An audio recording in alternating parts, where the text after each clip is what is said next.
Norwich nil, Arsenal 5. Yes, people, why football, and Arsenal won another game, 4 in a row.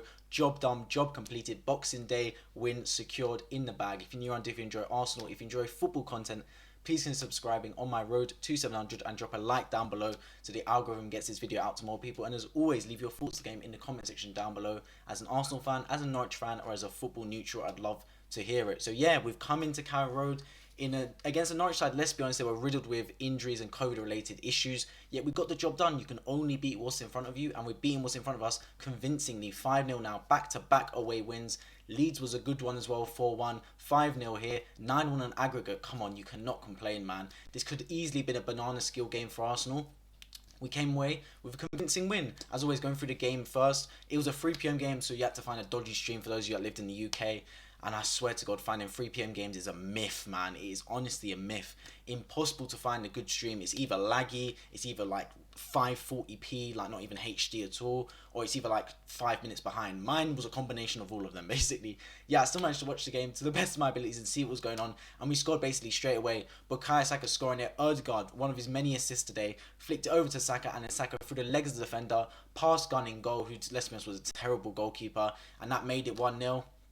And then from then on, we kind of just continued our dominance. Norwich tried to get more into the game, not even by playing good football, just by fouling us and getting the intensity of the crowd involved. They got Xhaka riled up. He ended up getting a yellow. There's a couple of fights going on. But then we did manage to get our second goal right before half-time. The perfect time to score.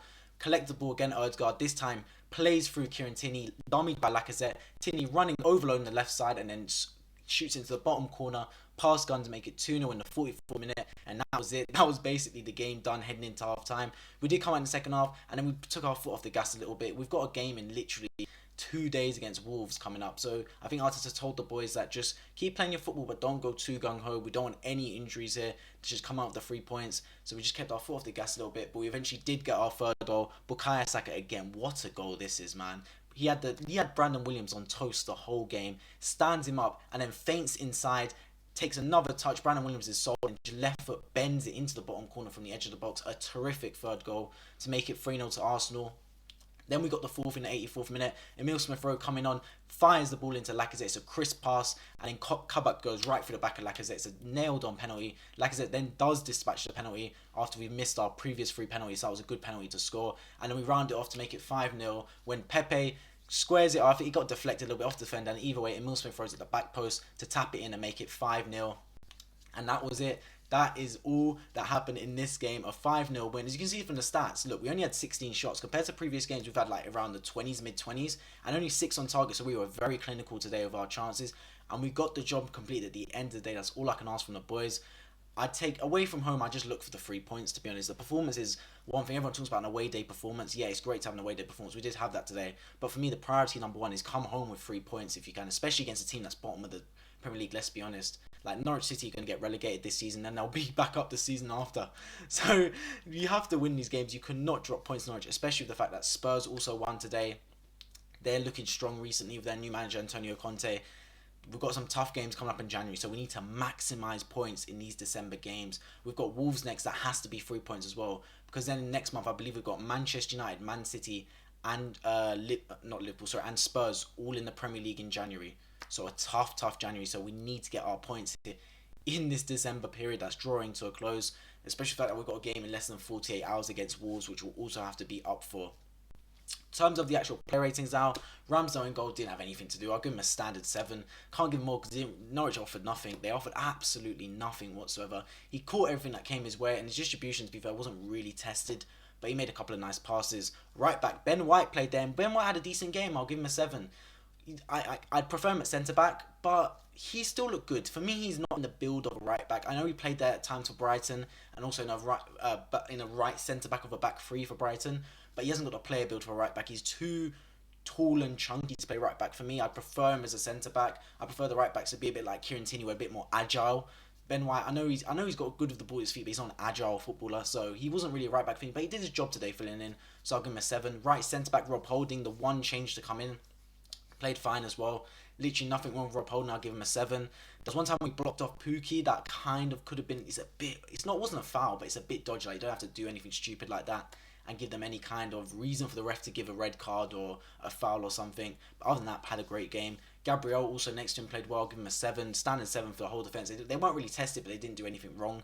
Like, there's times in the past where we haven't been tested defensively, but we give them a goal from a silly mistake. We didn't do that today, fortunately. So I'll give him a 7 as well. Kieran Tierney will get a 9 for me. It was really good. And his goal epitomised Kieran Tierney in a nutshell. Odegaard receives the ball. He's got the right wing on him, and he runs past the right wing. He sprints past him, literally busts a gut to get into the box, to get into the area, and gets rewarded with a goal. That's what I'm talking about with tenacity and kind of just the want to receive the football and the want to go forward. That's what Kieran Tierney possesses. That's why he's captain material for me. I'll give him a 9 today. The midfielders, starting with Thomas Partey, controlling, did nothing wrong. Apart from the time when he rugby tackled Ozan Kabak to the floor in the second half, other than that was completely fine, did his job, and even got taken off towards the end to preserve him for the game against Wolves. I'll give him a 7. Granit Xhaka next to him was fine as well. Got riled up a little bit towards the end of the first half and start of the second, but other than that, was completely fine as well. Give him a 7. Up the pitch now. Right wing Bukayo Saka, my man in the match, I'm giving him a 9 out of 10. Scored 2 excellent goals. Excellent goals, man. The first one was a bit lucky, the second one was pure class. He had Brandon Williams the whole game on ropes. He had his spells where he was a little bit quiet, but then every time he received the football, he looked dangerous, and that's what I like from my wingers, and he possessed an abundance. Odegaard also had a terrific game. I'll give him an 8 out of 10. 2 assists, I believe, for Odegaard, controlling whenever he got on the ball, made stuff happen. Great game overall from the Norwegian. And then Martinelli, left wing, I'll also give him an 8. He scored, but it was ruled offside. But other than that, always chasing the ball down, always a dangerous footballer. Made some defensive contributions as well. No reason to drop him. Since he's come into the team, he's been absolutely amazing, Gabriel Martinelli. It kind of shows that's what you need to do. When you haven't been in the team for a long time, don't sulk. When you get the opportunity, prove yourself and prove that you can't be dropped. Martinelli cannot be dropped now. Because I'm sure if there was a player that could be dropped from that team, Arteta would probably drop Martinelli because of his naivety. He hasn't proved it on a long enough scale. But he's proving to Arteta, proving to the fans, proving to the whole club that he cannot be dropped from this team. And that's how you do it. You perform good inconsistently, and he's doing that right now, Gabriel Martinelli. He didn't score today, but his presence was good alone. And then Alexander Lacazette up the pitch. For me, he's starting striker no matter if Aubameyang will play next game or if he's eligible to play next game. You keep with Lacazette. He was good today, scored a penalty, which is good considering he'd missed, or Arsenal as a club had missed their last 3, and he missed against West Ham the other day. But yeah, he was good as well. I'll give him a 7. Kept the ball moving. And kind of just, he does really well because he drops in to become like a false 9 and lets Saka and Martinelli run beyond him. So it's the formation works for Lacazette. I can see why he's in the team. I can also see why we might go for someone like a Vlahovic. I don't know if he actually can, to be honest, but that kind of mold of a player where they're a bit more physical, a bit more like a presence up front rather than just someone that can run in behind.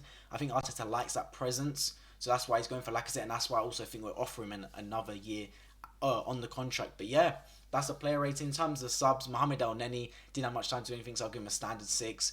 And Emil Smith-Rowe he assisted the penalty, so he passed the ball into Lacazette for the penalty and also scored. So I'll give him an 8, even though he only played a couple minutes. And the same for Pepe, I'll give him a 7 because he didn't really have much time to do anything, but got the assist for Smith-Rowe's goal. But yeah, overall, great game from Arsenal. We come home with 3 points, 4 wins in a row. Now we go to Wolves in a couple days' time, and this has to be another win to round off December, because look, we're in this top 4 race right now, and at the end of the day, we're playing the games that other teams aren't. So although we are not necessarily secured in 4th spot, because if teams around us win all their games, they overtake us, I'd rather definitely have points on the table than games in hand, because it's just going to add to their fixture congestion. And we've got our points secured now. We can just keep moving on our own path. No need to look left and right at what other teams are doing. Let's just focus on our own journey right here at Arsenal Football Club, and the journey that we're hoping that finishes us in the top 4. Because I know Europe will be good, finish for Arsenal 5th, 6th. But the way it's looking right now, you take every opportunity, because this opportunity right now is top 4. It's definitely an opportunity this season.